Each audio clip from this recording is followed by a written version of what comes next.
भारत में सिनेमा के जन्मदाता दादा साहब फाल्के की आज पुण्यतिथि है। दादा साहब ने ही लोगों को सिनेमा से अवगत करवाया। दादा साहब फाल्के का नाम धुंधीराज गोविंद फाल्के था। दादा साहब सिनेमा के ऐसे डायरेक्टर प्रोड्यूसर थे जिन्होंने महिलाओं को भी काम करने का मौका दिया। भारत सरकार ने उनकी 25वीं पुण्यतिथि पर दादा साहेब फाल्के फिल्म पुरस्कार देने की घोषणा की थी। जीवन परिचय।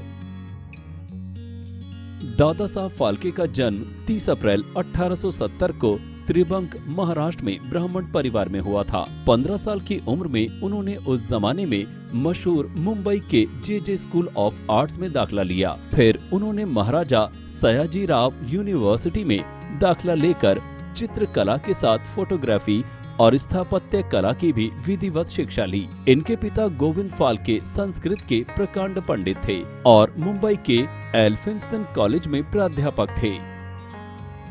शुरुआती करियर।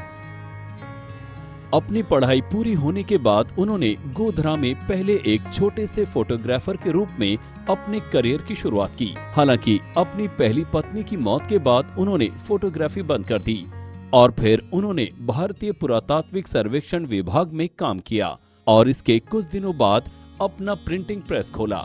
उन्होंने अपनी इस प्रेस के लिए मशीनें जर्मनी से खरीदी। उन्होंने अपनी इस प्रिंटिंग प्रेस से एक मासिक पत्रिका भी पब्लिश की।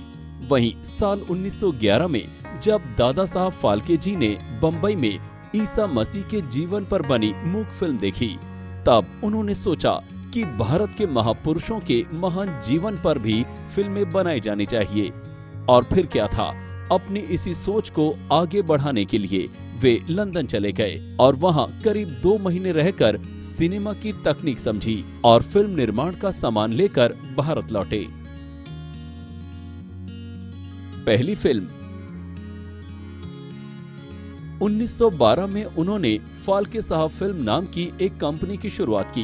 दादा साहब फाल्के ने साल 1913 में अपनी पहली मूक फिल्म राजा हरिश्चंद्र बनाई थी। महिलाओं को दिया फिल्मों में काम करने का मौका। दादा साहब सिनेमा जगत के ऐसे डायरेक्टर प्रोड्यूसर थे जिन्होंने महिलाओं को काम करने का मौका दिया।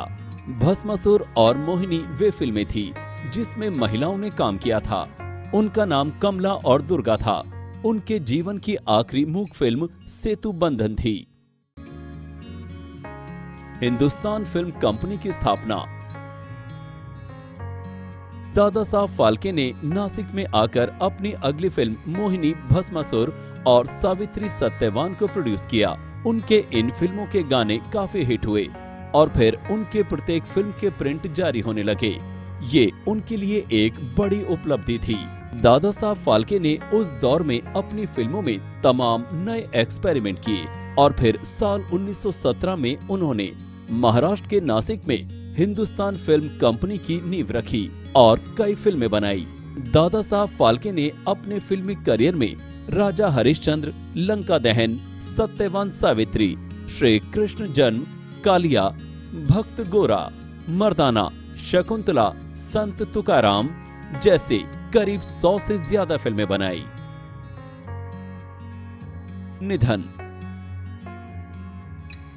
दादा साहब फाल्के का निधन 16 फरवरी 1944 को हुआ। फिल्मी जगत में इस पुरस्कार से सबसे पहले देविका रानी को नवाजा गया था।